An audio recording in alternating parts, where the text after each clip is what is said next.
In today's video, I'm going to teach you how to share workflow on Gumloop 2026, step by step.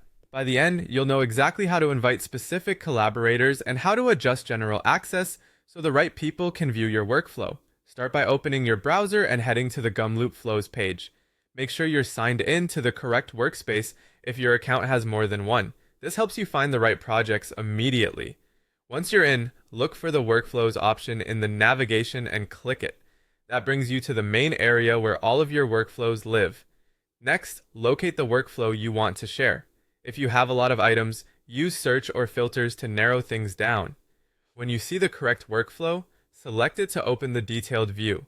Give the page a second to load so all options appear. Now direct your attention to the top right corner of the screen. That's where the sharing controls live.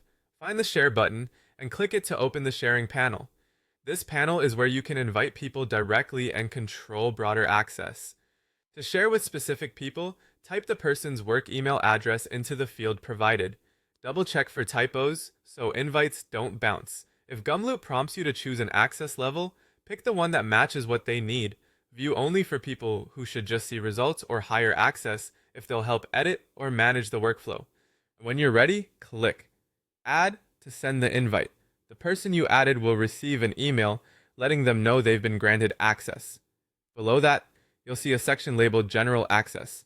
This controls how widely the workflow can be viewed beyond the individuals you invited. Click the setting and choose anyone to make the workflow accessible to anyone with the link, according to the permissions you set. Use this when you want frictionless viewing, like sharing a demo or documentation with a broader audience. If you're working with sensitive data, consider keeping this more restrictive and relying on direct invites instead. Before you close the panel, take a quick moment to review who has access and confirm the settings look right.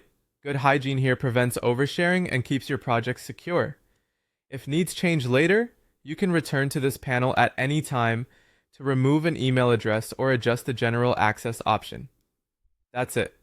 You navigated to your workflows, open the one you need, use the share controls to invite collaborators, and adjusted general access to anyone when appropriate. Thanks for watching, and happy sharing on Gumloop.